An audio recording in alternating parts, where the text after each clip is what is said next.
आता आपण डिस्कस करूया C program to check given number is Armstrong number or not.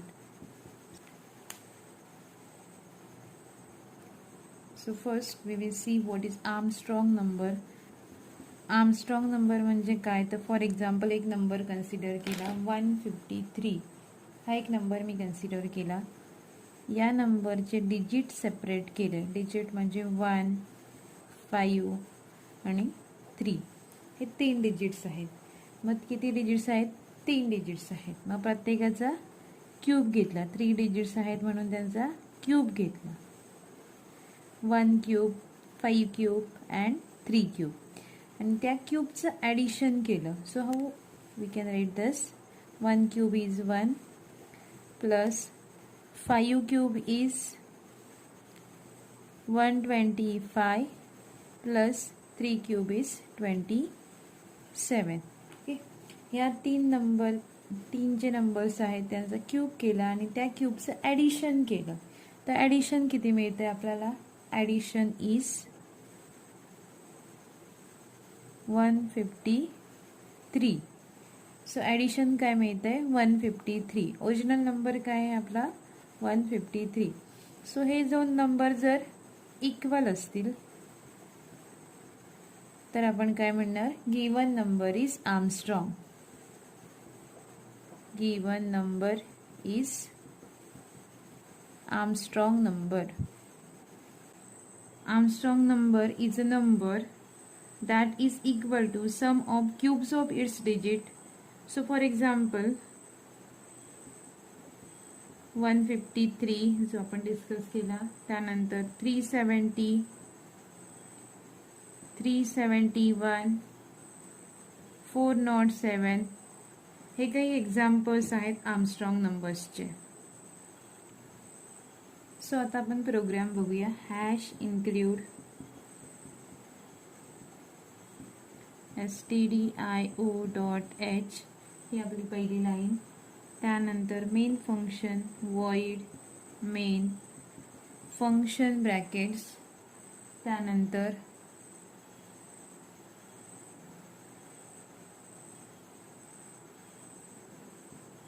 Open brace for main function. त्यानंतर declarations. आता variables कोणकोणते लागतील? तर व्हेरिएबल n हा नंबर स्टोअर करण्यासाठी जो आर्मस्ट्रॉंग नंबर आपण चेक करणार, जो नंबर आर्मस्ट्रॉंग आहे की नाही चेक करणार आपण. त्यानंतर s आपण इनिशियलाइज करूया 0. s सम स्टोअर करण्यासाठी क्यूब करून त्याची सम करणार आपण. सो ती सम स्टोअर करण्यासाठी s.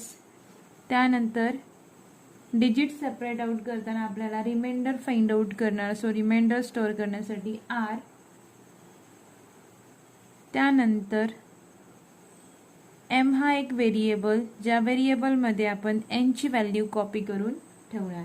सो एवढे व्हेरिएबल्स आपल्याला लागतील.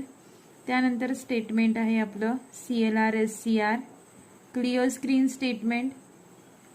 त्यानंतर इनपुट काय लागणार आपल्याला? इनपुट आपण नंबर एक घेणार युजरकडून, इंटीजर नंबर. सो युजरला मेसेज देतो एंटर अ नंबर. युजरने नंबर एंटर केला.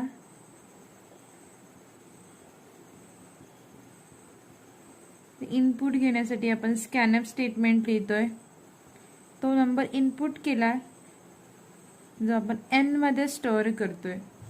इनपुट नंबर आपण आता स्टोअर करून ठेवणार किंवा कॉपी करून ठेवणार दुसऱ्या एका व्हेरिएबल, म्हणजे ज्यासाठी आपण m हा व्हेरिएबल क्रिएट केलाय. सो रीड केल्यानंतर आपला नेक्स्ट स्टेटमेंट असेल m is equal to n. So या स्टेटमेंटमुळे काय होईल? n ची जी व्हॅल्यू आपण आता रीड केली आहे ती कॉपी होईल m मध्ये. त्यानंतर आपण 1 by 1 स्टेटमेंट लिहू for digit separation and cube of that digit. So while loop आपण यूज करणार. While n greater than 0. जोपर्यंत n ची व्हॅल्यू ग्रेटर दॅन 0 आहे तोपर्यंत काय करायचं आहे आपल्याला? हा वाईल लूप एक्झिक्यूट करायचा आहे. मग या वाईल लूपमध्ये आपण काय करतोय? तर वाईल लूपमध्ये आपण 3 स्टेटमेंट लिहिणार. पहिल्यांदा आपण रिमाइंडर फाइंड आउट करणार by dividing the given number by 10. Digit separate करायचे आहे, सो 10 ने डिवाइड केल्यानंतर जो रिमाइंडर राहील तो असेल आपला last digit. So here r is equal to n mod 10. आरची व्हॅल्यू मिळाली की त्या आरच्या व्हॅल्यूचा आपल्याला क्यूब करायचा आहे. सो तो क्यूब करून आपण एस या नंबरमध्ये ऍड करत जाणार. सो एस 0 आहे initially. Now S is equal to S plus means initially 0 plus cube. So here R into R into R semicolon. आता पहिलं डिजिट ऍड केलं की नेक्स्ट डिजिट आपल्याला मिळालं पाहिजे, त्यासाठी आपल्याला एन ची व्हॅल्यू अपडेट करावी लागेल. So N is equal to N divided by 10. हे 3 स्टेटमेंट येतील आपले व्हाईल लूप मध्ये. सो व्हाईल लूप तोपर्यंत रिपीट होत राहील जोपर्यंत एन ची व्हॅल्यू ग्रेटर दॅन 0 आहे. म्हणजेच सगळे डिजिट आपले सेपरेट करून झाले की हा व्हाईल लूप स्टॉप होईल. त्यानंतर आपल्याला काय करायचं आहे, जो आपण एस कॅल्क्युलेट केलाय तो एस एम बरोबर मॅच होतोय की नाही. So here if M is exactly equal to S, M मध्ये आपण एन ची व्हॅल्यू कॉपी करून ठेवली आहे. सो आपण एम चेक करतोय, एन चेक करत नाही आहोत, कारण एन ची व्हॅल्यू आपण व्हाईल लूप मध्ये अपडेट केली म्हणजे ती 0 झालेली असेल. So original value of n we will get in m. So if m is exactly equal to s, ही जर कंडिशन ट्रू असेल तर काय गिवन नंबर हा आर्मस्ट्रॉंग नंबर असेल. So printf given number is Armstrong.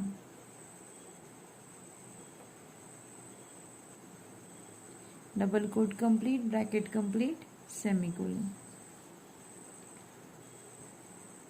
त्यानंतर एल्स पार्ट मध्ये आपण लिहिणार same printf but given number is not Armstrong. Given number is not Armstrong. Double quote complete, bracket complete, semicolon, else complete the else. त्यानंतर get ch, त्यानंतर closing of main function. So हा झाला आपला programme for checking given number is Armstrong number or not. Digit separate out करतोय आपण, त्यासाठी 10 ने divide करतोय. 10 ने डिवाइड केलं की आपल्याला एक एक डिजिट सेपरेट होत जाईल. हा जो आपला व्हाईल लूप आहे तो कसा वर्क होतो ते आपण बघूया.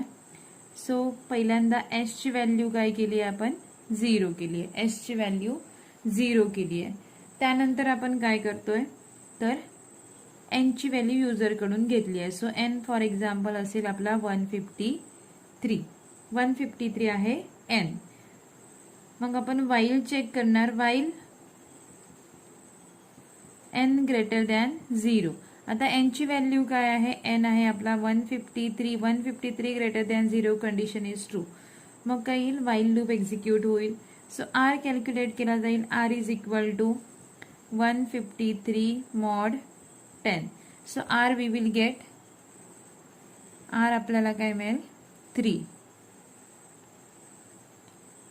त्यानंतर S is equal to S plus R into R into R. So काय केलं जाईल, previous value of S is 0 plus 3 into 3 into 3. So नवीन व्हॅल्यू ऑफ एस आपल्याला मिळेल 27. त्यानंतर नेक्स्ट काय केलं जाईल, एन ची व्हॅल्यू अपडेट होईल.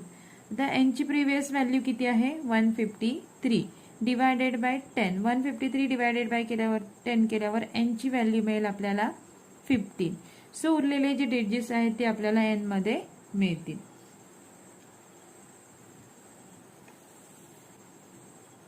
पुन्हा आपण काय करतोय, सेम व्हाईल लूप रिपीट करणार. एन किती आहे आता 15. So N greater than 0 is true. So while loop execute होईल. पुन्हा आर कॅल्क्युलेट होईल. R is equal to 15 mod 10. So R आपल्याला मिळेल 5. आर मिळेल आपल्याला 5. R is equal to 5. R is equal to 5 मिळाल्यावरती आपण काय करणार, S is equal to previous value of S is what, previous value of S is 27 plus 5 into 5 into 5.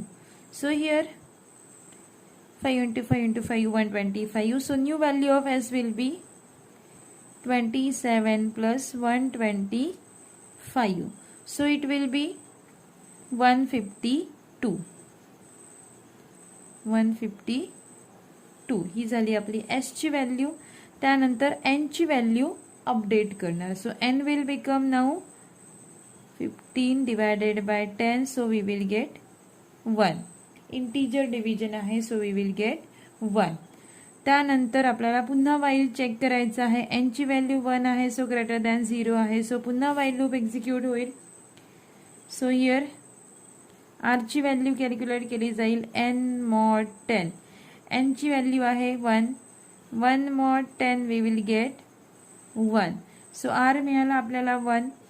So S आहे previous 152 plus 1 into 1 into 1. So we'll get 153. So here n ची value update केली जाईल. n is equal to 1 divided by 10.